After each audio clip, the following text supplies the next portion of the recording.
Le ministère de la Sécurité publique et de la gestion des catastrophes communique au public ce qui suit. La deuxième semaine de la campagne électorale s'est déroulée dans tout le pays et les politiques ont battu campagne selon leur programme sous la protection de la police avec ses partenaires en cas de besoin. Le ministère félicite et encourage la plupart des politiques qui l'ont fait conformément à la loi. La semaine a connu une diminution des cas de violence avec une augmentation de tentatives de fraude par une propagande illégale. Les mises en garde des différentes autorités du pays et l'action préventive et répressive de la police avec ses partenaires qui a été intensifiée ont produit et continuent à produire des effets positifs. Toutefois, le même ministère déplore certaines violations de la loi illustrées par les principaux faits criminels suivants. Les violations du code de la circulation routière par des surnombres et de passagers et des excès de vitesse qui se sont poursuivis avec toutefois une diminution très sensible de fréquence. Des propos injurieux, attentatoires à l'honneur des adversaires tenus par les militants du parti CNR, notamment à Nyarusange en province de Gitega et contre des policiers à Buhiga en province de Karusi. Ici quand même nous nous réjouissons que le leader n'a pas continué à inciter à la violence ses membres. Des tentatives de fraude électorale perpétrées par des membres du parti CNR et constatées notamment sur les collines de Musanga à Makamba le 4 mai 2020, à Gahororo à Kiremba, c'est dans la province d'Ongozi, le 9 mai 2020, à Taba et Nyabikere, dans la province de Karusi, le 9 mai 2020, à Bugendana, le 9 mai 2020, à Kirama, en commune de Bugarama, en province de Muramvya, le 10 mai 2020, à Bobogora, c'est dans la commune de Mugui, en province de Chibitoke, le 6 mai 2020, et à Kibimba, le 4 mai 2020.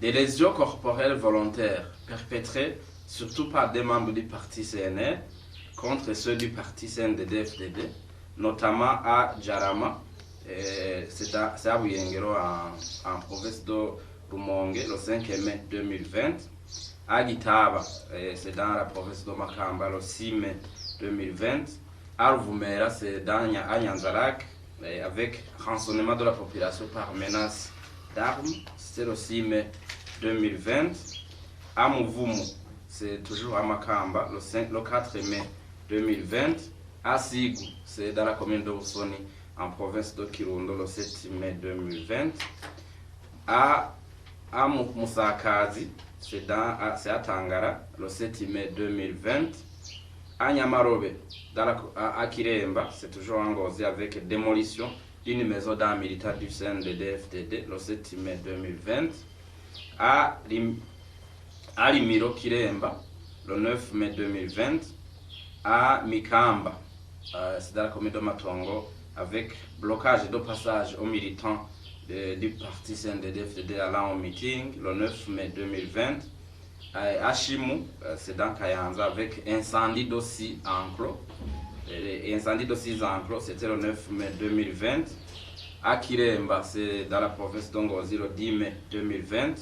À Kibuye, Mishira, dans la province de Chankuzo, avec démolition d'une maison d'un militaire du CNDD-FDD le 5 mai 2020.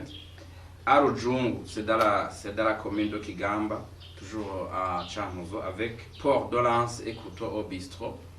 Et à Rutonde, dans la commune de Gisuru, le 10 mai 2020.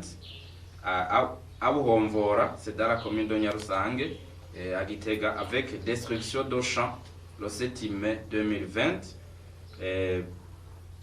La même destruction de champs a été opérée à Mangoma, c'est dans la commune de Giteranye, en province de Muyinga, avec destruction de Bananere le 10 mai 2020. À Buhurana, c'est à Muyinga, le 11 mai 2020. À Rukobe, c'est dans la commune d'Itaba, à Gitega, le 4 mai 2020. À Buramata, ici tout non loin d'ici à Gihanga, le 4 mai 2020. À Ngoma, c'est dans la commune de Mugui, en province de Chibitoke, le 6 mai 2020. Et à Buhaïra, avec un militant, cette fois-ci du Frodebo, qui a battu celui du CNDD-FDD. Ici, c'est l'exception qui est imputée à un militant autre que membre du parti CNL. Et à Gihogazi, c'est dans la province d'Okar aussi le 11 mai 2020, avec des jeunes du CNDD-FDD qui ont agressé ceux du parti CNL en meeting jusqu'à endommager leur véhicule au moment où à Gahemba, c'est dans la province de Ruyigi le 5 mai 2020, un militant du CNL a été grièvement battu par 3 militants du CNDD-FDD, dont l'un est déjà appréhendé. Et donc sur ces cas de lésions corporelles volontaires, vous constatez que plus de 95% sont toujours perpétrés par les membres du parti CNL, contre le très faible pourcentage pour les membres du parti CNDD-FDD et une exception avec ce membre du parti Savayen Frodebo qui lui aussi a agressé un militant du parti CNDD-FDD.